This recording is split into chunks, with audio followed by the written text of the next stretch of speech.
یا ایھا الذین آمنوا اتقوا اللہ وکونوا مع الصادقین.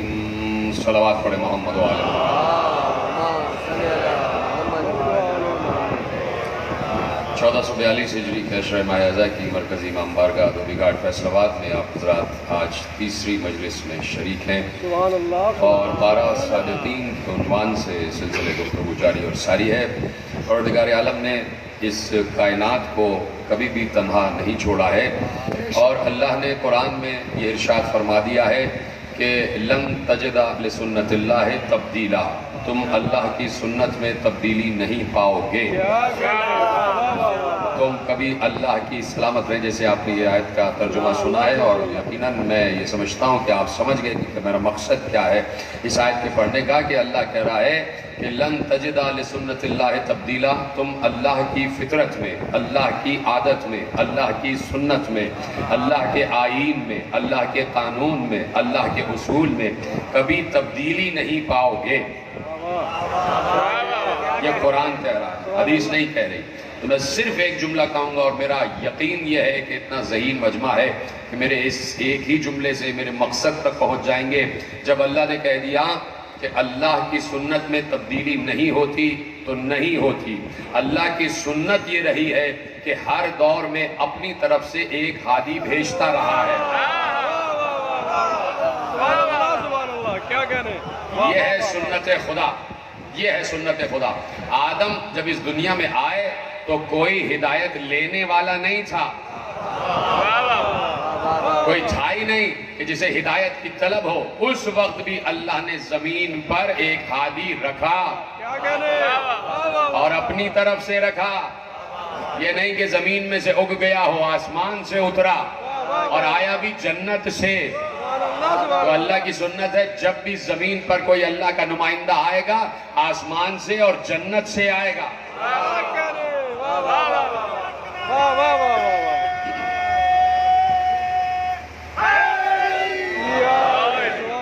صلوات پڑھے بآواز بلند محمد و آل محمد.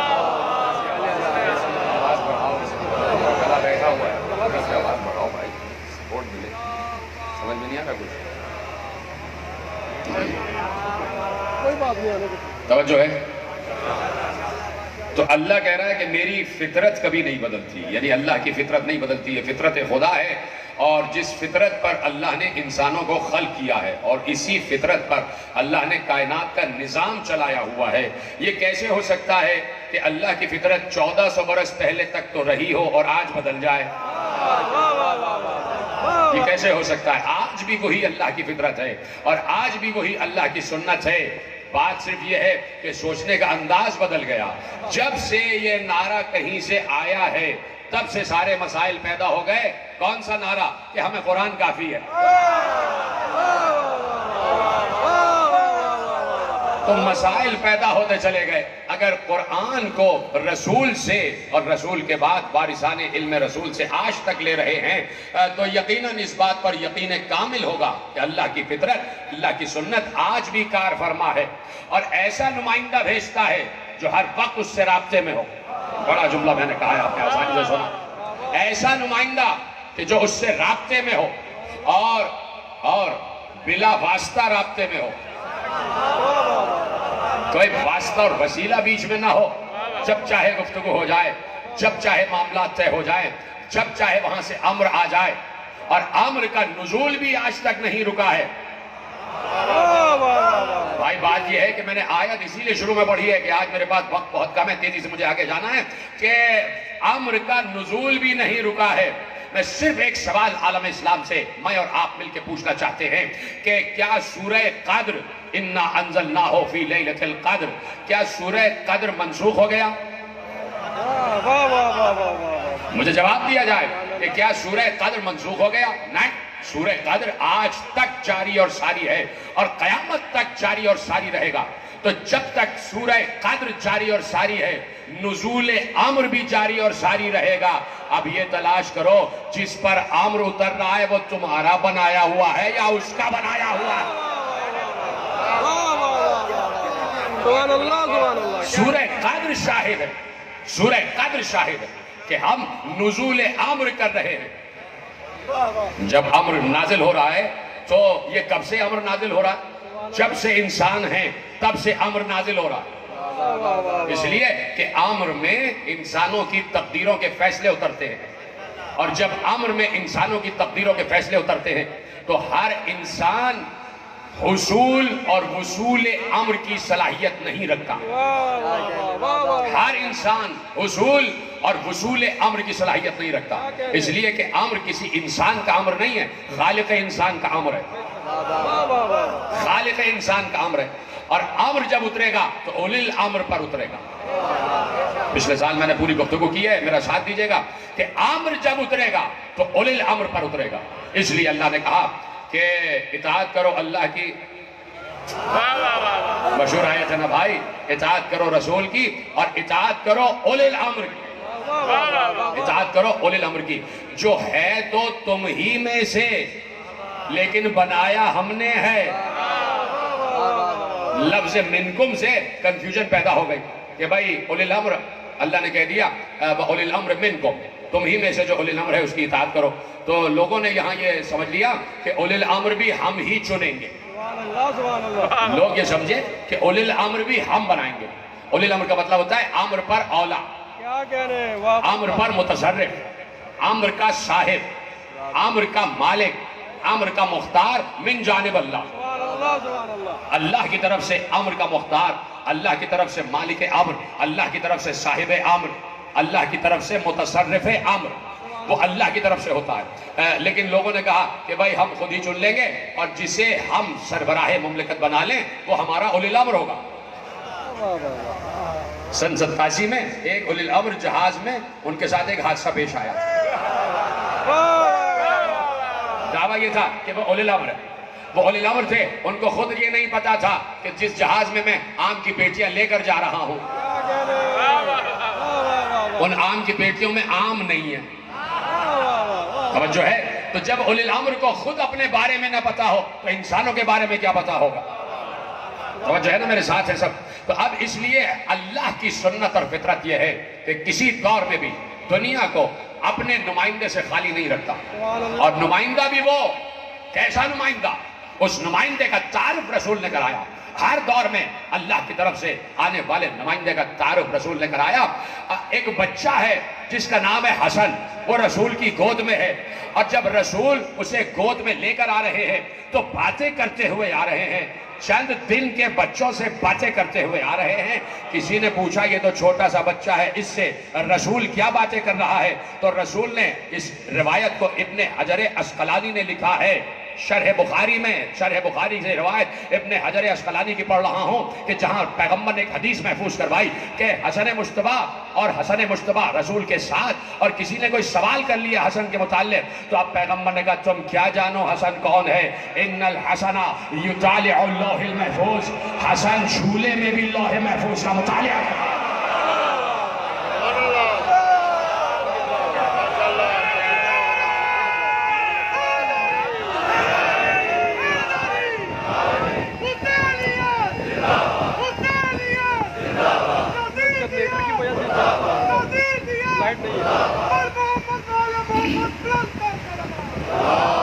جو ہے سب میری طرف ہے، ان الحسن یطالع لوح المحفوظ، حسن جھولے میں بھی ہو تو لوح محفوظ پڑھ رہا ہوتا ہے، لوح محفوظ پر ہی تو تقدیریں لکھی ہوئی ہیں۔ تو اب جو تقدیریں پڑھ رہا ہے تو ہم بھی تو اسی سے تقدیر پوچھیں گے، اگر راہب نے پوچھ لیا تو کیا قصور کر دیا؟ جو لوح محفوظ کا مطالعہ کر رہا ہے، میں نے کہا نا کہ ابن حجر عسقلانی نے اس حدیث کو محفوظ کیا کہ حسن جھولے میں بھی ہو تو لوح محفوظ کا مطالعہ کر رہا ہے۔ تو رسول کی آغوش میں اور رسول کے گھر میں پلے ہوئے بچے لوح محفوظ تک کا مشاہدہ اور لوح محفوظ تک کی رسائی رکھتے ہیں، زمین پر ہیں اور لوح پڑھ رہے ہیں۔ تمہارا بچہ 4 دن کا، 5 دن کا، 1 برس کا ہو، تمہارے ہاتھ میں لکھے ہوئے کاغذ کو نہیں پڑھ سکتا۔ سن رہے میرے عزیز، تمہارے اور ہمارے گھر کا بچہ ہمارے گھر کے کسی کاغذ، ہاتھ سے لکھے ہوئے کاغذ کی تحریر نہیں پڑھ سکتا، اور حسن مجتبیٰ رسول کا پلا ہوا نواسا وہ رسول کی آغوش میں لوح محفوظ پڑھ رہا ہے. تو جب میرے اور تمہارے بچے برابر نہیں ہو سکتے تو میں اور رسول کیسے برابر ہو سکتے ہیں؟ جب ہمارے اور رسول کے گھر کے بچے ایک جیسے نہیں ہو سکتے تو آج کا کوئی بڑے سے بڑا عالم رسول جیسا کیسے ہو جائے گا؟ تو کہیں نہ کہیں اختصاص ہے، کہیں نہ کہیں خصوصیت ہے، کہیں نہ کہیں استثناء ہے، کہیں نہ کہیں ایکسپشن ہے. اور وہ استثناء، وہ خصوصیت اللہ قائم کرتا ہے. میرے ایک جملے کو محفوظ کیا کریں. میرا جملہ ضائع کرنے کے لیے نہیں ہوتا. ایک جملہ ایک تھیسس ہے. وہ ایکسپشن، وہ استثناء اللہ قائم کرتا ہے. اللہ کا نمائندہ عام انسانوں سے الگ ہوتا ہے. ارے میں عام انسانوں کی بات تو بہت دور کی بات ہے. میں صرف ایک سوال کروں گا، بچے کے پاس بھی اس کا جواب موجود ہے. حضرت آدم کا بیٹا تھا قابیل. حابیل بھی تھا، قابیل بھی تھا. قابیل نے حابیل کو قتل کیا، ٹھیک ہے. حضرت آدم کا بیٹا تھا. تو کیا حضرت آدم کا بیٹا آدم جیسا تھا؟ اللہ اکبر. کیا قابیل آدم جیسا تھا؟ نہیں، کوئی بھی نہیں کہہ سکتا. حابیل کو کہا جا سکتا ہے، یعنی جسے اللہ چنے، جسے اللہ استثناء کی منزل پر لے آئے، جسے اللہ ایکسپشن کی منزل پر لے آئے. تو اللہ انتخاب کرتا ہے، اور آدم سے لے کے خاتم تک، اور اس کی سنت میں تبدیلی نہیں ہے. قیامت تک اس کی سنت ویسے ہی جائے گی. حسن کو تم نے کیا سمجھا ہوا ہے؟ یہ حسن جھولے میں بھی لوح محفوظ کا مطالعہ کرتا ہے. جھولے میں بھی ہو اللہ محفوظ پڑھ رہا ہوتا ہے. دونوں نواسے 12 صادقین عنوان ہے، اور آج تیسری منزل آ گئی. تو آپ کو پتا ہے کہ کس کا تذکرہ ہونا چاہیے؟ آج میں چاہتا ہوں 2 شہزادوں کا ایک ساتھ تذکرہ ہو جائے. راضی ہے سب میرے ساتھ ہیں؟ آگے پیچھے دائیں بائیں سب میرے ساتھ ہیں. تیسری منزل 12 صادقین. اور میں تیزی سے منزلیں طے کرنا چاہتا ہوں، اس لیے کہ کل 9 تقریریں میرے پاس ہیں اور 12 کا تذکرہ ہے. اس لیے میرا ساتھ دیتے رہنا آخری آدمی تک، دائیں بائیں آگے پیچھے سب بتاتے رہنا کہ جملے پہنچ رہے ہیں. تو آج چاہتا ہوں کہ 2 شہزادوں کا ایک ساتھ تذکرہ ہو جائے، اس لیے کہ جب بھی نبی نے تذکرہ کیا ہے دونوں کا تو ساتھ ہی کیا ہے. اس لیے کہ جب بھی باہر آئے ہیں دونوں کو یا تو کاندھے پہ بٹھا کے آئے ہیں یا آغوش میں لے کر آئے ہیں. باہر آئے رسول ایک مرتبہ اور بڑے آہستہ آہستہ آ رہے تھے. بڑی چال میں پیغمبر کی بڑی آہستگی سی، اور بڑے فاخرانہ چال سے چلتے ہوئے آہستہ آہستہ چلتے ہوئے آ رہے تھے. ابا کو ایسے دامن کو بچائے ہوئے چلتے ہوئے آ رہے تھے، اور مسجد نبوی کے محراب کی طرف آہستہ آہستہ آہستہ آ رہے تھے کہ کسی نے دیکھ کر کہا کہ یہ ابا میں کوئی قیمتی تحفہ امت کے لیے چھپا کر لا رہے، آج ہمیں کچھ قیمتی تحفہ دیں گے. تو تحفے کے انتظار میں اصحاب رہا کرتے تھے کہ پیغمبر کچھ نہ کچھ ہمیں دے کے جائے. اور کل میں کہہ چکا کہ اسلام نے بھی یہی کہا کہ جو رسول دے وہ لے لو. ادھر ہے سلامت رہے. جو رسول دے وہ لے لو، جس سے روکے اس سے رک جاؤ. سب نے کہا. حضرت ابو ہریرہ رضی اللہ عنہ کہا کہ پیغمبر آ رہے ہیں، تو کہا کہ بھائی کوئی قیمتی تحفہ ہمارے لیے لا رہے ہیں. تو سب انتظار میں تھے کہ رسول آئیں گے اور قیمتی تحفہ دیں گے. ایک بار پیغمبر نے ابا کا دامن ہٹایا، ایک طرف سے حسن نکلے ایک طرف سے حسین نکلے. کہا یہ ہیں امت کے لیے قیمتی تحفے.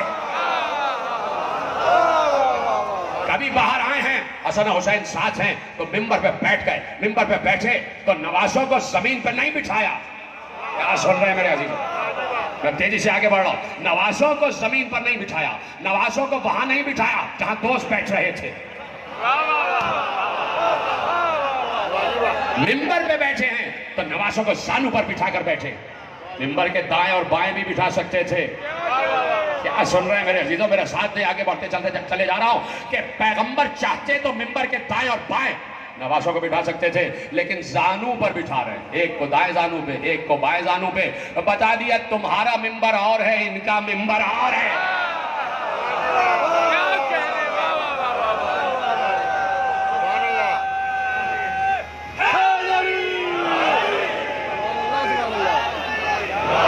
توجہ ہے؟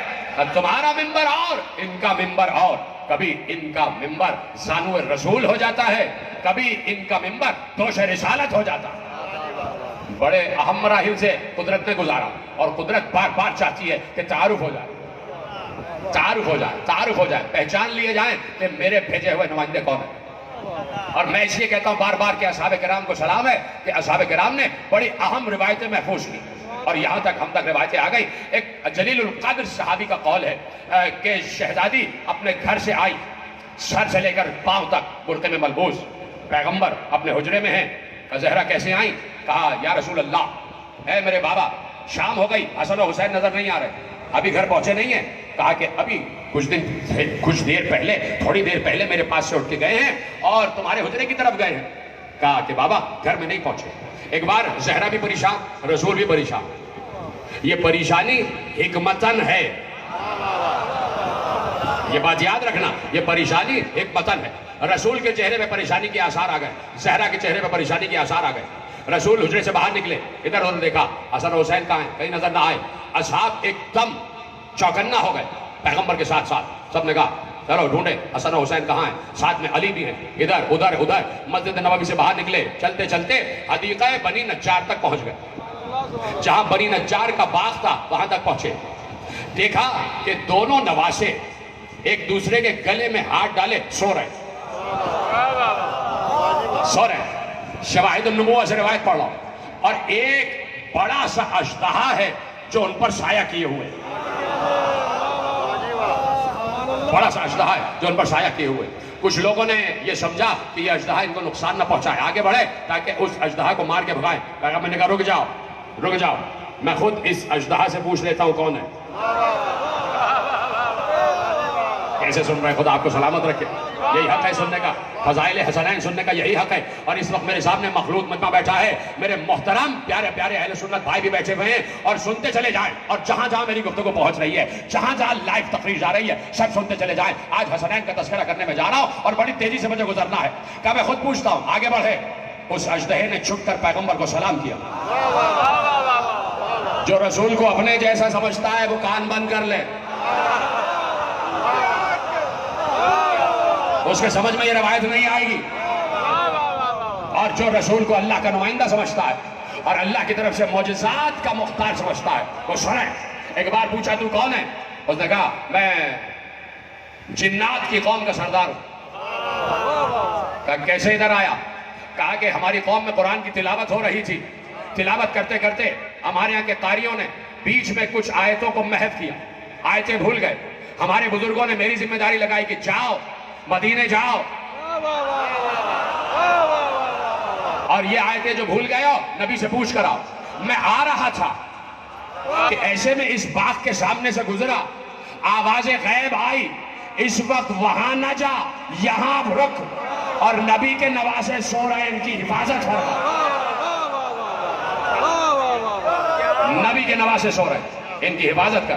کہا میں آپ کے نواسوں کی حفاظت کے لیے کھڑے ہو گیا. کہا کون سی آیتیں بھولے ہو؟ اس نے آیتیں بتائیں، بیچ کی آیتیں پیغمبر نے بتائیں. اسے سلام کیا، چلا گیا. ایک بار پیغمبر نے دونوں نواسوں کو گود میں اٹھایا، ایک کو دائیں ایک کو بائیں اٹھایا. اب اٹھا کے چلنے لگے تو کوئی آگے بڑھ کے کہتا یا رسول اللہ ایک نواسے کو مجھے دے دیجئے، آپ پر بوجھ ہو رہا ہوگا. کہا کہ کیا کبھی اپنے وجود کا بھی بوجھ ہوتا ہے؟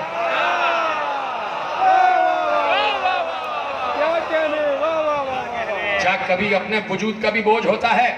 ایک بار چلے اور زہرا کے گھر نہیں گئے. بھائی چاہیے تو یہ تھا کہ ماں پریشان ہے تو تیزی سے جائیں اور ماں کی آغوش میں بچوں کو ڈال دیں، لیکن اب ماں کے پاس نہیں گئے. اب پتا چلا کہ مصلحت کیا تھی، اب معلوم ہوا کہ حکمت کیا تھی. ایک بار چلے، اصحاب ساتھ ساتھ ہیں، علی ساتھ ساتھ ہیں، حسن و حسین گود میں ہیں، اور پیغمبر مسجد نبوی میں آ گئے. اور آنے کے بعد منبر پر بیٹھے، نواسوں کو گود میں لیے ہوئے ہیں، اور کہا سنو کیا میں تمہیں بتاؤں کہ نانا اور نانی کے حوالے سے کائنات میں دو افضل ترین بچے کون ہیں؟ سب نے کہا یا رسول اللہ بتائیں. کہا یہ حسن اور حسین، ان کا نانا میں، نانی خدیجہ. پھر کہا کیا میں تمہیں بتاؤں کہ وہ دو افضل ترین بچے کون ہیں کہ جن کے ماں اور باپ سب سے افضل؟ کہا یا رسول اللہ بتائیں. کہا یہ حسن اور حسین، ان کا باپ علی، ان کی ماں زہرا. کہا کیا میں تمہیں بتاؤں کہ چچا اور پھوپھی کے حوالے سے افضل ترین بچے کون ہیں؟ اے رسول اللہ بتائیں، کہا یہ دو حسن اور حسین، ان کا چچا جعفر طیار، ان کی پھوپھی ام ہانی۔ پیغمبر نے یہ حکمت اس لیے جاری کی تاکہ نوازوں کا تعارف ہو جائے، تاکہ 12 صادقین میں سے 2 کا تعارف ہو جائے، سبحان اللہ سبحان کہ اب افضل ترین تمہارے حوالے کر کے جا رہا ہوں۔ تو اب پیغمبر جو حوالے کر کے گئے تو جو پیغمبر دے اسے لے لو، اور جیسا دے ویسا لے لو۔ جب حدیثیں اور روایتیں تاریخ اور حدیث کی کتابوں میں موجود ہیں تو ان پر یقین کرنے میں تعمل کیا ہے، ان پر یقین کرنے میں تکلف کیا ہے؟ تو پیغمبر نے تعارف اپنے بچوں کا کروایا۔ اجازت ہے کہ بات آگے بڑھائی جائے، میری طرف متوجہ رہنا۔ اب جو میں آپ کے حوالے مراحل کرنے جا رہا ہوں، پیغمبر معراج سے واپس آئے۔ جب معراج سے واپس آئے تو پورا سفر معراج بیان کیا، ایک ایک مرحلہ جس مرحلے سے گزرے تھے، زمین سے لے کے کعبہ قوسین تک پیغمبر نے ایک ایک جز بیان کیا۔ زمینوں پر کیا دیکھا، خلاؤں میں کیا دیکھا، فضاؤں میں کیا دیکھا، 7 آسمانوں میں کیا دیکھا، کس کس سے ملاقات ہوئی، کس کس سے مصافحہ کیا، کس کس سے معانقہ کیا، کس کس کی جماعت کی امامت کروائی، کہاں تک پہنچا، جنتوں کو دیکھا، قصرہائے جنت کو دیکھا، سدرہ کو دیکھا، طوبہ کو دیکھا، ملائکہ سے ملاقات ہوئی، فرشتوں سے ملاقات ہوئی، انبیاء سے ملاقات ہوئی، صالحین سے ملاقات ہوئی، شہداء سے ملاقات ہوئی، یہاں تک کہ سدرہ سے میں آگے بڑھا اور اس موقع پر پہنچا کہ جہاں یا تو اللہ تھا یا میں تھا۔ میں نے عرش کو دیکھا، میں نے اللہ کو دیکھا، میں نے قلم کو دیکھا، میں نے کرسی کو دیکھا، سب بیان کر رہے تھے۔ اور ایک بار بیان کرتے کرتے میرے ساتھ رہنا، اور تمہیں قسم ہے تمہاری جانوں کی کہ جیسے ہی جملہ پہنچ جائے تو مجھے بتانا ضرور۔ ایک بار جب عرش کا تذکرہ کر رہے تھے کہ میں عرش پر پہنچا تو مسکراتے ہوئے کہا کہ میں نے عرش پر ایک تحریر لکھی ہوئی دیکھی۔ کوئی ہے میرے ساتھ؟ پیغمبر نے کہا میں نے عرش پر ایک تحریر لکھی ہوئی دیکھی۔ سب نے کہا یا رسول اللہ کیا تحریر لکھی ہوئی دیکھی؟ پیغمبر نے کہا عرش پر دائیں طرف لکھا ہوا تھا ان الحسین مصباح الہدی و سفینۃ النجاۃ۔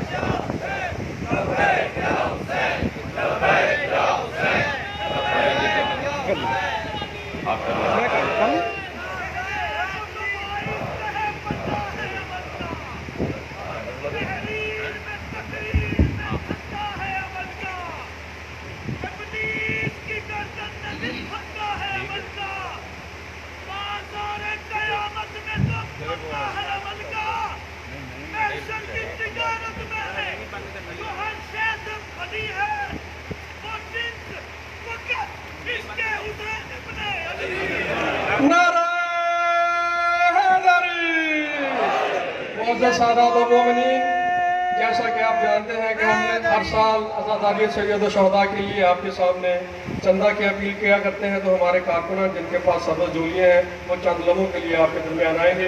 آپ اس امر سے بھی بخوبی آگاہ ہے کہ عزاداری سید الشہداء کا یہ تمام کا سلسلہ آپ ہی کے تعاون سے چلتا ہے اور انشاءاللہ تاکہ ہمیں چلتا رہے گا۔ اور پچھلے جو 2-3 ماہ سے حالات ہوئے اس سے کافی امام بارگاہ کی مالی مشکلات بھی بڑی ہیں ہم لوگوں کی طرح، تو میری اس سال آپ سے یہ گزارش ہوگی کہ آپ دل کھول کر عزاداری سید الشہداء کے لیے ہم سے تعاون فرمائیں تاکہ عزاداری کا جو سلسلہ ہے وہ آپ ہی کے تعاون سے انشاءاللہ چل رہا اور تاکہ ہمیں چلتا رہے گا۔ خواتین میں بھی ہماری کارکنان جن کے پاس جولیاں ہیں وہ مومنات میں بھی موجود ہیں، تو مومنات سے بھی میری درخواست ہوگی کہ برائے مہربانی آپ ان سے تعاون۔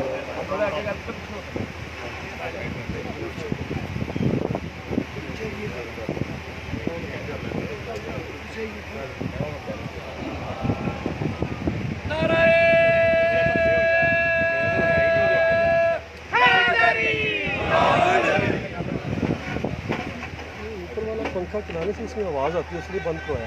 آواز اس پہ کہیے کہ فون لگائے۔ ٹھیک ہے، بولو ٹھیک۔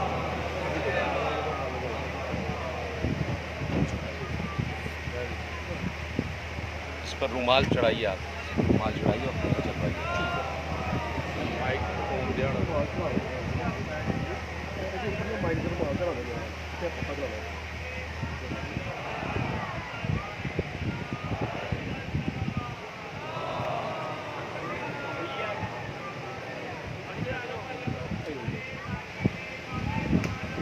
گیا جی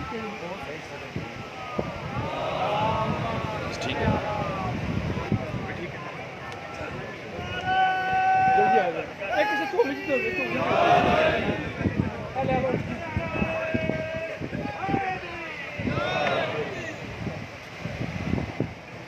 رتبے میں ہو نبی تو وہی شان چاہیے، رتبے میں ہو نبی تو وہی شان چاہیے، روح کو بھی نجات کا سامان چاہیے، یار مائک طرف کشتی ہو بادشاہ ہو نگہبان چاہیے، کشتی کے تیرنے کو بھی طوفان چاہیے، کشتی کے تیرنے کو بھی طوفان چاہیے، خشکی پہ تیرتا ہے تکینہ دے رہے ہیں حسین کا، رتبے میں ہو نبی تو وہی شان چاہیے، روح کو بھی نجات کا سامان چاہیے، خشکی پہ تیرتا ہے سفینہ حسین کا، نعرے حیدری۔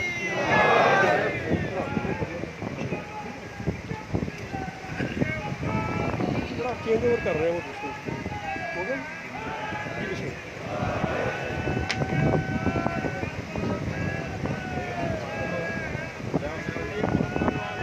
بسم اللہ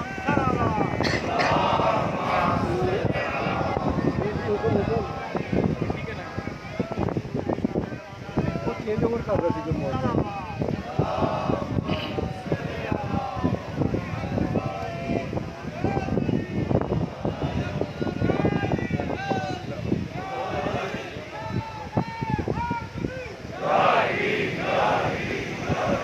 دل کے باز بلند درود پڑے محمد و آل محمد۔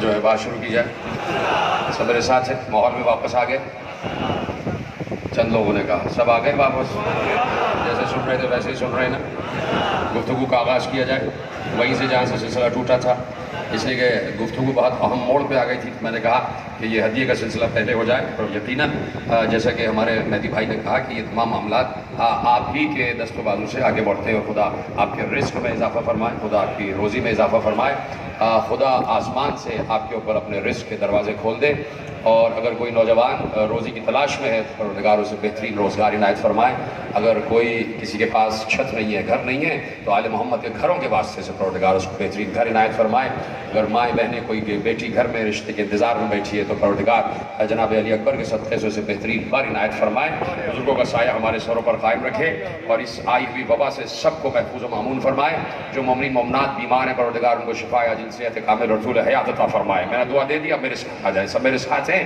تو پیغمبر نے کہا کہ عرش پر لکھا ہوا تھا ان الحسین،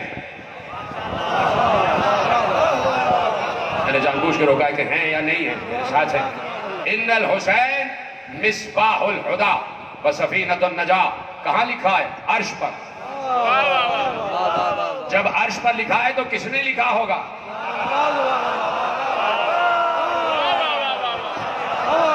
جیتے رہے سلامت رہیں، یہ آخری آدمی تک بھی ہاتھ اٹھنا چاہیے۔ عرش پر ہے لکھا ہے تو کس نے لکھا ہے؟ اس لیے کہ قرآن کہہ رہا ہے رفیع الدرجات ذو العرش، اللہ عرش والا ہے، اور پیغمبر کہہ رہے ہیں مکتوب فی العرش، عرش پر مکتوب ہے، عرش پر لکھا ہوا ہے۔ یہ سامنے مرکزی امام بارگاہ کی دیوار پہ لکھا ہے الحق مع علی و علی مع الحق، یہ خود بخود نہیں آ گیا، کسی نے لکھا ہے تو لکھا گیا ہے، لکھنے کے لیے ہاتھ چاہیے۔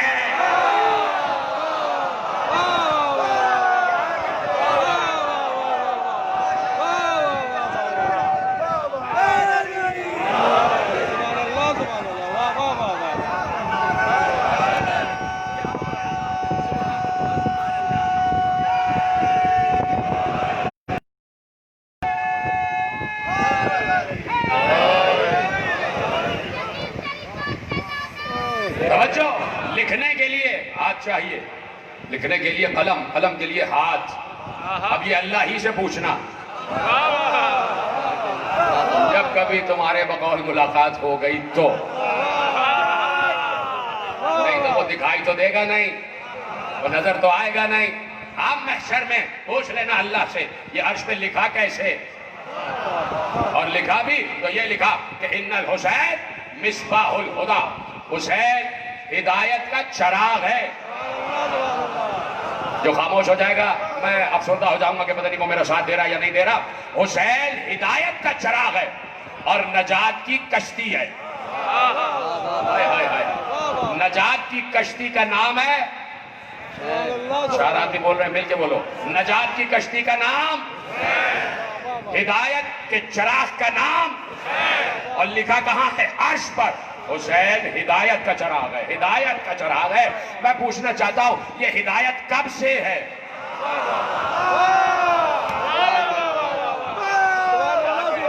کب سے یہ سلسلہ ہے ہدایت کا؟ کیا یہ اس وقت کی بات ہے کہ جب نبی اس دنیا میں آ گئے اور ہدایت شروع کر دی؟ کہیں نہیں لکھا. لکھا ہے حسین ہدایت کا چراغ ہے. تو جب سے سلسلہ ہدایت ہے تب سے حسین چراغ ہے. ضائع نہ کرنا، سلامت رہو جیسے پڑھ رہے ہو جیسے سن رہے ہو.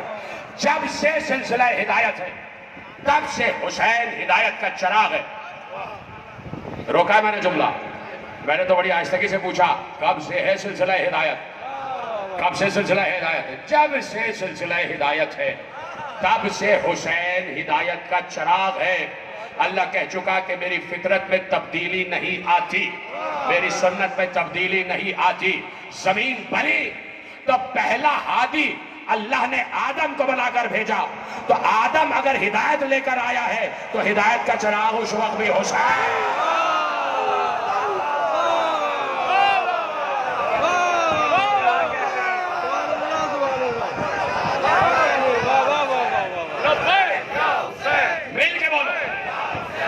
شگاف نعرہ لگاؤ، لبیک یا حسین.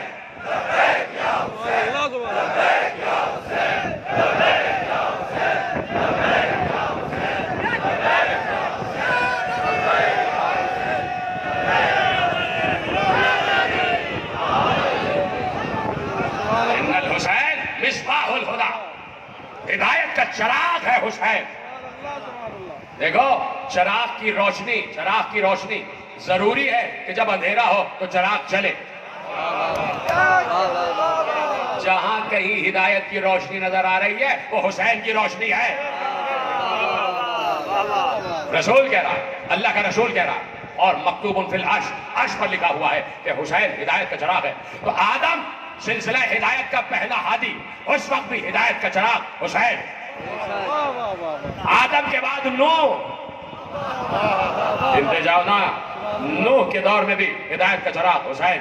ابراہیم کے دور میں بھی ہدایت کا چراغ حسین. میرے ساتھ ساتھ آتے چلے جاؤ، اور تم تو جان رہے ہو میں کہاں تک آنے والا ہوں. جب جان رہے تو بولتے رہو نا. نوح کے دور میں بھی ہدایت کا چراغ حسین. ابراہیم کے دور میں بھی ہدایت کا چراغ حسین.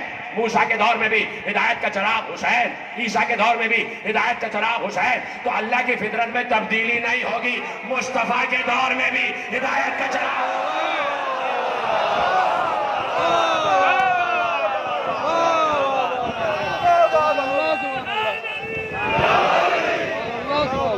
اور جملہ اب کہنے جا رہا ہوں، اس جملے کو محفوظ کریں میرے نوجوان دوست خصوصیت کے ساتھ. یہ کون کہہ رہا ہے کہ ہدایت کا چراغ حسین ہے؟ یہ رسول کہہ رہا ہے. کون رسول؟ جسے اللہ نے چمکتا ہوا سورج کہا ہے.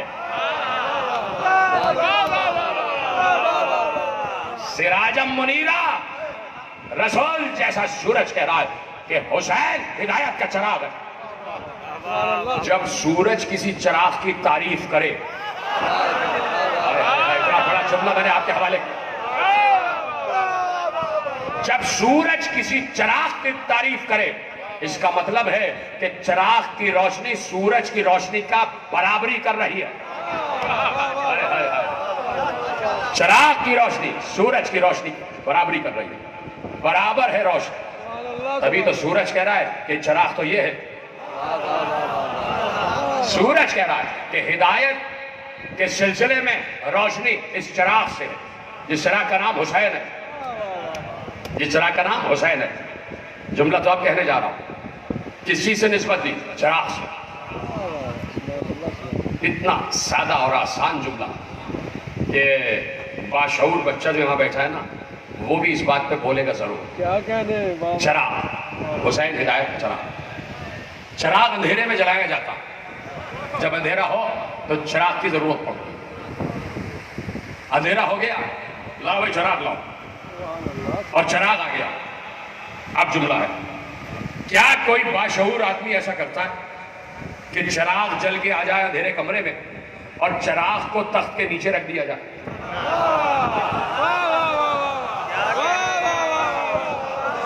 چراغ کو ہمیشہ اوپر رکھا جاتا ہے، بلندی پر رکھا جاتا ہے، چھپا کے نہیں رکھا جاتا، بلندی پہ رکھا جاتا ہے۔ چراغ بلندی پہ ہوتا ہے تو روشنی دیتا ہے۔ پیغمبر نے کہا حسین ہدایت کا چراغ ہے، یہ قول تھا، اور پیغمبر نے اب عمل کر کے بتایا کہ اس چراغ سے روشنی کیسے ہوگی۔ ایک بار پیغمبر سجدے میں گئے اور حسین کو پشت پر بٹھایا، کہا یہ ہے چراغ۔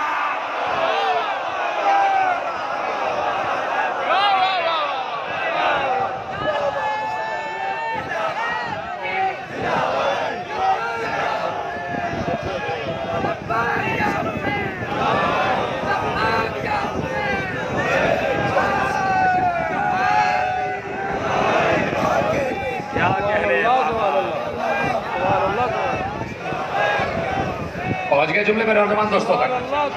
مصباح الہدا، ہدایت کا چراغ، چراغ بلندی پہ رکھا جاتا ہے تاکہ روشنی چاروں طرف پھیل جائے۔ تو پیغمبر نے بھی منبر کی بلندی پہ حسین کو نہ رکھا، مسجد نبوی کی چھت پر نہ رکھا، اپنی پشت پہ رکھا اور بتا دیا کہ میں عالمین کی رحمت ہوں، اور عالمین کی رحمت کی بلندی پر حسین کا چراغ جل رہا ہے، تو جہاں جہاں رحمت للعالمین ہے وہاں وہاں حسین ہے۔ کیا اس رحمت کی بلندی پر چراغ ہدایت روشن ہے، جس چراغ کا نام ہے حسین، اور حسین نجات کا سفینہ بھی ہے۔ حسین نجات کا سفینہ ہے، نجات چاہیے تو حسین کے سفینے میں آؤ۔ حسین کے سفینے میں آنے کا مطلب یہ ہے کہ حسین کو مانو، اور ویسے مانو جیسے اصحاب نے مانا، جیسے اصحاب نے مانا۔ تو حسین ہدایت کا چراغ، ہدایت کا چراغ، تو جب سے ہدایت تب سے حسین چراغ، اور جب تک ہدایت رہے گی تب تک چراغ ہدایت حسین ہے۔ اور جب جب کسی کو بھی نجات کی ضرورت ہوگی تو اسے آنا حسین ہی کے پاس پڑے گا۔ رسول کہہ رہے، مجبوری یہ ہے کہ جو رسول نے کہا ہمیں وہ کہنا ہے۔ لوگ سمجھ رہے ہیں کہ ان 12 ائمہ کے فضائل ہم اپنی طرف سے پڑھ رہے ہیں، اگر رسول نے نہ پڑھا ہوتا تو ہم بھی نہ پڑھتے۔ جملہ محفوظ کرے نا، اگر رسول نے ان کے فضائل نہ پڑھے ہوتے تو ہم بھی نہ پڑھتے۔ رسول نے افضلیت کی منزل پر کہا کہ حسن اور حسین جوانان جنت کے سردار ہیں، اور ان کا باپ ان دونوں سے افضل ہے، ابوہما افضلہما، ان دونوں کا باپ ان سے افضل ہے۔ تو رسول نے افضلیت کا معیار بتا دیا، حسن حسین علی۔ تو اب رسول اس استثناء کو قائم کر رہے ہیں، جو استثناء مدینے کے عام بچوں میں اور ان 2 بچوں میں۔ اللہ اکبر۔ آپ خاموش ہو گئے تو میں ذرا اپنے جملے کو سمجھاؤں کہ جو استثناء، جو فرق مدینے کے عام بچوں میں ہے اور رسول کی گود میں پلے ہوئے ان 2 نواسوں میں فرق ہے، وہ استثناء اللہ کا قائم کیا ہوا ہے۔ کیوں رسول اللہ کا رسول محمد مصطفیٰ محبوب خدا، مقصد تخلیق کائنات، جو نہ ہوتا تو کچھ بھی نہ ہوتا، وہ سب سے بڑی محبت کرتا ہے، جو مجسم رحمت ہو، وہ کائنات کی ہر شے سے محبت کرتا ہے۔ اور رسول اللہ بچوں سے تو بے انتہا محبت کرتے تھے، صرف اپنے نوازوں سے نہیں، سب سے، ہر بچے سے بڑی محبت کرتے تھے۔ اس لیے بچے بہت اٹریکٹ ہوتے تھے رسول اللہ کی طرف، بہت کھنچتے تھے کہ رسول سر سے لے کر پاؤں تک رحمت کا مجسمہ ہے، محبت کا مجسمہ ہے، انس و چاہت کا مجسمہ ہے۔ تو خود بخود کھنچتے تھے بچے رسالت مآب کی طرف، اور چاہتے تھے کہ رسول کے قریب آ جائے۔ کوئی رسول کی آستین پکڑ کے چوم رہا ہے، کوئی رسول کا ہاتھ پکڑے ہوئے رسول کے ساتھ ساتھ چل رہے ہیں۔ ایک بار رسول گھر سے باہر نکلے اور کچھ بچوں نے رسول اللہ کو گھیر لیا اور کہا یا رسول اللہ ہم چاہتے ہیں کہ جیسے حسن و حسین کو کاندھے پہ بٹھاتے ہیں ویسے ہمیں بھی بٹھائیں، ہمیں بھی بٹھائیں۔ رسول اللہ مسکرا دیے، اچھا بٹھاتے بیٹھو تو رسول اللہ بیٹھ گئے۔ کہا بھائی سب بچے یہاں بیٹھ جاؤ، سب بیٹھ گئے۔ رسول اللہ نے کہا ابھی بٹھاتے۔ رسول اللہ نے اپنی قبا کی دونوں جیبوں میں ہاتھ ڈالا، اب جو باہر نکلا اس میں تازہ کھجوریں تھی، سامنے ہاتھ کیا، کہا بیٹے یہ بتاؤ کھجوریں چاہیے یا کاندھے پہ بیٹھنا ہے؟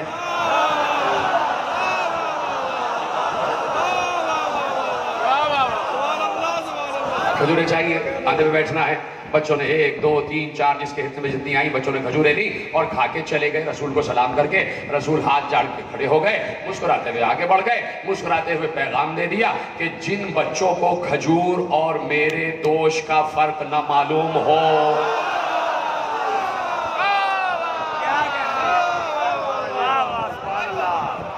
تو یہ حسن و حسین ایک نانا کے دوش پہ سوار نہیں ہے، دوش رسالت پر سوار ہے، دوش نبوت پر سوار ہے، اور دونوں کو کاندھے پہ بچھائے۔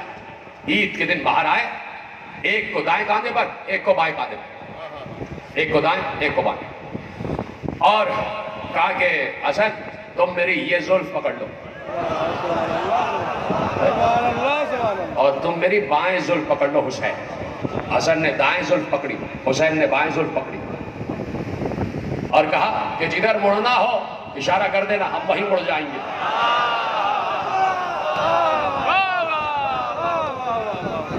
تو ایک عالم نے، میرے آگے ایک عالم نے بڑا اچھا استدلال قائم کیا کہ یا رسول اللہ دو نوازے دو طرف بیٹھے ہوئے، ایک کے ہاتھ میں دائیں زلف ایک کے ہاتھ میں بائیں زلف، اور اگر ایک نے چاہا کہ دائیں مڑے اور ایک نے چاہا کہ بائیں مڑے تو کیا ہوگا؟ تو انہوں نے کہا کہ رسول یہی جواب دیں گے کہ ایسے نوازوں کو بچھایا ہی نہیں ہے کہ جو ہم مزاج نہ ہوں۔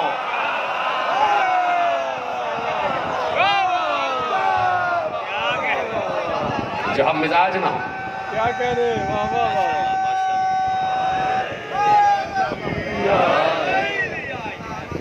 آ گیا شب عید، آ گئی اور بچوں کے کپڑے آ گئے آسمان سے، اس لیے کہ صدیقہ ماں نے کہا تھا، روایت سنی بھی، اس لیے روایت پہ رکا نہیں ہوں۔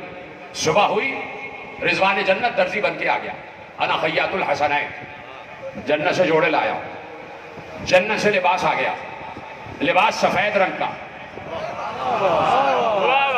جس وقت جس دن حسن اس دنیا میں آئے ہیں، تھوڑا سا 5 یا 7 منٹ اگر آپ کے زیادہ لے لوں، تھوڑا سا اس میں وقت گزرا تھا تو چاہتا ہوں، کیونکہ میں نے کہا نا کہ میں تیزی سے گزرنا ہے مجھے، اور میرے پاس وقت بڑا محدود ہے، اس لیے کہ مجھے یہاں سے گوجرا جانا ہوتا ہے، گوجرے سے ڈگورا، ڈگورا سے ساہیوال اور ساہیوال سے برج والا، اس لیے چاہتا ہوں تیزی سے منزلیں طے کرتا چلا جاؤں، اور رات کو نیند بہت کم ہوتی ہے اس لیے آواز بیٹھی ہوئی ہے، چیخنے سے تقریر کرنے سے آواز نہیں بیٹھی ہے، یہ بات یاد رکھیے گا کہ چونکہ آرام کم مل رہا ہے اس لیے آواز ہے، اس لیے چاہتا ہوں کہ آپ میرا ساتھ دیتے جائیں۔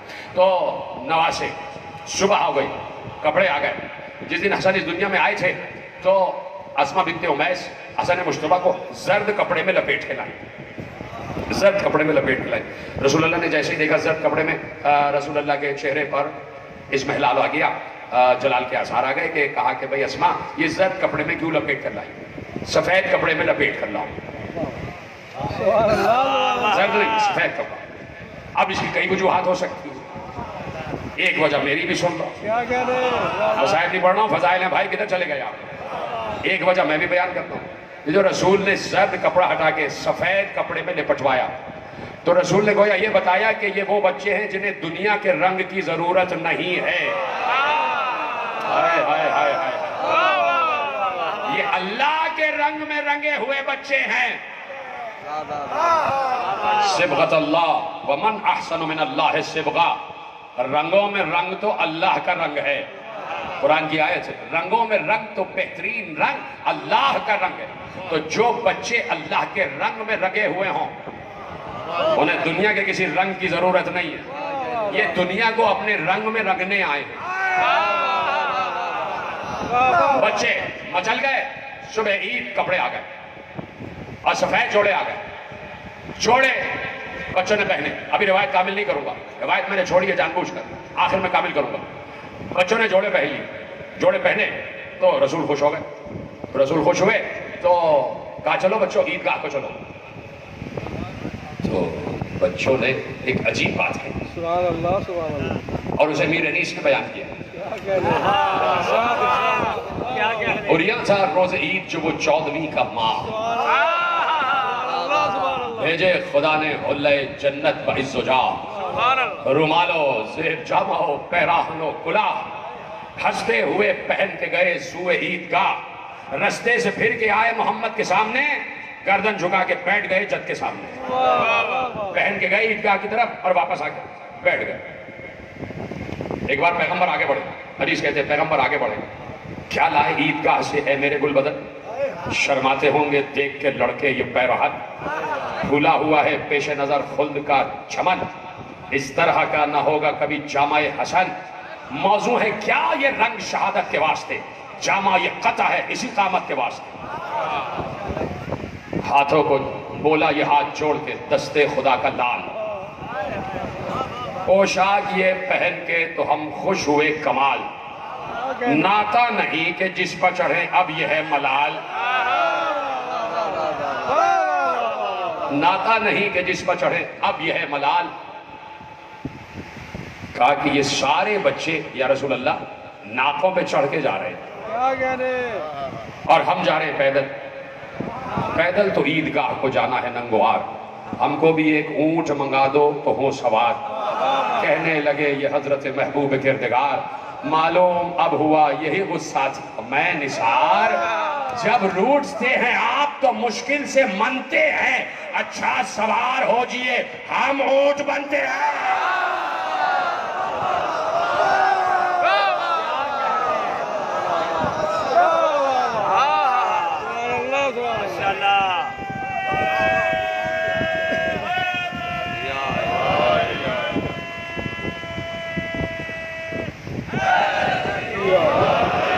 ہم اونٹ بنتے، رسول سواری بن گئے بچوں کی. توجہ جملے دینے جا رہا ہوں. جب رسول بچوں کی سواری بنے، ناقہ بن گئے اور بچے پشتے رسول پہ سوار ہوئے اور رسول بچوں کو کھلا رہے ہیں. جا کے پڑھو، آج جتنے خطبائے اہل سنت ہیں جو میڈیا پہ بیٹھے ہیں سب نے اس روایت کو پڑھا ہے، سب نے اس روایت کو پڑھا جو میں نے روایت کے حوالے کی ہے. کچھ لوگ میڈیا پہ بیٹھ کے بیتوکی باتیں کر رہے ہوتے ہیں کہ سب جھوٹ بولا جا رہا ہے. نہیں، یہ جھوٹ نہیں ہے، اس سے زیادہ سچ کوئی نہیں، اس سے زیادہ صداقت کوئی نہیں. تو رسول ناقہ بن گئے، دونوں نواسے سوار ہیں اور رسول لے کے چل رہے ہیں، صحن میں گھوم رہے ہیں. بچوں خوش ہو گئے، ناقہ بن گیا میں. کہا یا رسول اللہ، نانا ناقہ تو آپ بن گئے، یہ بچے جن ناقوں پہ سوار ہیں ان کا ناقہ بولتا بھی ہے، ان کا ناقہ بولتا بھی ہے. اب رسول نے بولنا شروع کیا، عفو عفو عفو. کیا سن رہے ہیں؟ عفو عفو عفو. 70 مرتبہ عفو عفو عفو کہا تھا. ایک بار قدرت نے جلال کے عالم میں کہا جبرائیل جلدی جاؤ رسول کے پاس اور کہو اگر اب عفو کہا تو خدا جہنم کی آگ کو بجھا دے گا.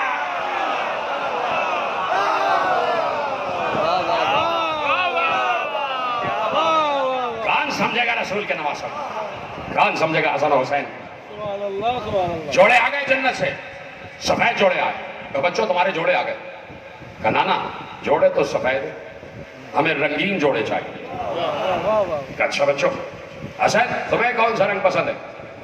کہا نانا ہمیں سبز رنگ پسند ہے. جبرائیل کوثر کا پانی لے کے آئے، جنت سے رنگ لے کر آئے. کوثر کے پانی میں سبز رنگ کو کھولا گیا. کیا سن رہے ہیں؟ کوثر کے پانی میں سبز رنگ کو کھولا گیا، پانی سبز رنگ کا ہوا. رسول نے جوڑا ہاتھ میں لیا، جبرائیل نے رنگ ڈالنا شروع کیا، حسن کا جوڑا سبز ہو گیا. حسین تمہیں کون سا رنگ پسند ہے؟ کہا نانا مجھے سرخ رنگ پسند، نانا مجھے سرخ رنگ پسند ہے. جبرائیل کوثر کا پانی لائے، جنت سے رنگ آیا، سرخ رنگ. رسول نے ہاتھ میں جوڑا لیا، سرخ رنگ جوڑے پر ڈالا گیا. حسین کا جوڑا سرخ ہو گیا اور آج تک حسین کا جوڑا سرخ، آج تک حسین کا جوڑا سرخ ہے. تمہیں پتا ہے کہ شہادت تو 10 محرم کو ہوئی ہے نا، یہ ہم 9 دن پہلے فرش ادا کیوں بچھاتے ہیں؟ سننا چاہتے ہو؟ یہ 9 دن پہلے فرش ادا اس لیے بچھتا ہے کہ رسول 1 محرم کو وہی جوڑا سرخ رنگ کا آسمانوں پہ پھیلا دیتے تب سے حسین کا غم شروع ہو جاتا ہے۔ پوچھا کہ حسین اور حسن نے سبز رنگ کیوں پسند کیا، حسین نے سرخ رنگ کیوں؟ جیسے جیسے جوڑے رنگتے جا رہے تھے حسین اور حسن کے، رسول روتے جا رہے تھے، رسول روتے جا رہے تھے۔ ماں نے پوچھا بابا کیوں رو رہے ہیں؟ کہا زہرا تمہیں پتہ ہے حسن نے سبز رنگ کیوں پسند کیا؟ اس لیے کہ حسن کو زہر دیا جائے گا اور حسن کے جگر کے سبز ٹکڑے باہر آ جائیں گے، حسن سبز قبا۔ اور تمہیں معلوم ہے حسین نے سرخ رنگ کیوں پسند کیا؟ حسین کو کربلا کی تپتی ہوئی ریت پر 13 ضربوں سے شہید کر دیا جائے۔ اجرکم اللہ، آپ کی آوازیں بلند ہو رہی ہیں اور میں مسائل کی منزل پر آ گیا۔ وہ حسین کہ جس کا قافلہ ایک صحرا میں لوٹ لیا گیا، لوٹ لینے والے عیسائی اور یہودی نہیں تھے، حسین کے قافلے کو 72 لوگوں کو قتل کرنے والے، شہید کرنے والے یہودی، عیسائی اور بت پرست نہیں تھے جو لا الہ الا اللہ کہہ رہے تھے۔ افسوس یہی ہے کہ انہوں نے نعرہ تکبیر بلند کر کے نواسہ رسول کی گردن کو کاٹا۔ یہ جملہ رونے کے لیے کافی تھا۔ تم یقین کرو ہر سال کہتا ہوں کہ جب میں مصائب کرتا ہوں میں اپنے آپ کو روک رہا ہوں، اگر میں تمہارے ساتھ نیچے بیٹھا ہوتا تو میں شاید منہ پہ تپاچے مار مار کے بے ہوش ہو جاتا، اس لیے کہ مجھ سے برداشت نہیں ہوتا کہ جب حسین کے مصائب پڑھے جائیں میں تو فضائل میں رو لیتا ہوں، تو میں چاہتا ہوں تمہاری آوازیں بھی بلند ہو جائیں، اس لیے کہ ایک ماں انہی مجلسوں میں کہیں برقعے میں ایک خشک رومال لیے بیٹھی ہوتی ہے اور کہہ رہی ہوتی ہے کوئی میرے لال پر آنسو بہانے والا، کہ تمہاری آنکھوں سے بہے ہوئے آنسو اتنے قیمتی ہیں کہ زہرا انہیں زمین میں گرنے نہیں دیتی۔ بظاہر یہ آنسو تمہارے رومال میں جذب ہوتے ہیں لیکن فرشتے انہیں زہرا کے رومال تک لے جاتے ہیں، زہرا کے رومال تک لے جاتے ہیں۔ آغائے مرشی نے جب وصیت کی ہے نا اپنے بڑے بیٹے کو، مرشی بہت بڑے عالم گزرے ہمارے یہاں کے، علم رجال کے بھی ماہر ہیں، علم انصاب کے بھی ماہر ہیں، ان کا کتب خانہ قم میں ہے اور 10 لاکھ سے اوپر کتابیں اس کتب خانے میں ہیں۔ جتنے امام زادوں کے روضوں پر شجرے لکھے ہیں وہ آقائے مرشی ہی کے لکھے ہوئے، تحقیق کیے ہوئے۔ اتنا بڑا عالم، اتنا بڑا عالم، اتنی کتابیں لکھ کے چلا گیا۔ اس نے یہ وصیت نہیں کی کہ جتنی کتابیں میں نے لکھی ہیں وہ قبر میں میرے ساتھ رکھ دینا، یہ وصیت نہیں کی۔ اس نے اپنے بیٹے کو وصیت کی مجھے کفن دینے کے بعد وہ رومال میری قبر میں رکھنا جس رومال میں میں نے آنسوؤں کو جذب کیا،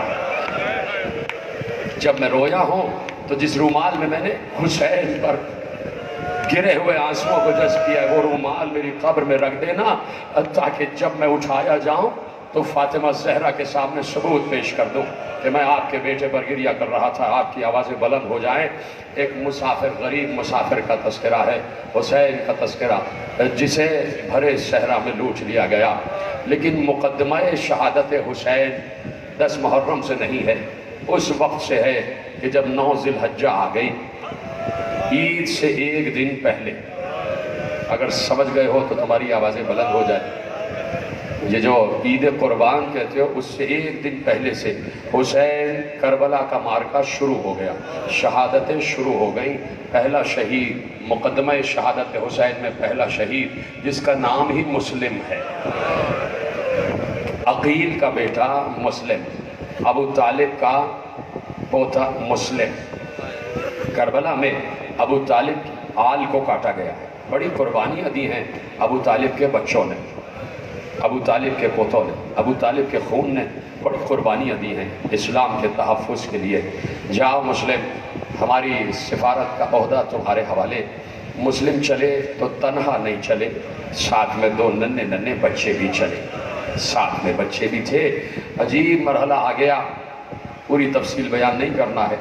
جب مسلم کو چاروں طرف سے گھیرا گیا تو اسی ہلچل میں بچے کہیں کھو گئے، بچے ادھر ادھر ہو گئے۔ مسلم کو چاروں طرف سے گھیرا ہوا ہے، کوفے کی گلیوں میں لڑائی ہو رہی ہے، مسلم تنہا شجاعت بنی ہاشم کا مظاہرہ کر رہے ہیں۔ کبھی 500، کبھی 600، کبھی 1000 مسلم کے سامنے آ کے کوئی ٹکتا نہیں ہے، اور بار بار یہاں سے سپاہی کہتے ہیں ابن زیاد سے کہو مزید سپاہی بھیجے، مزید فوج بھیجے،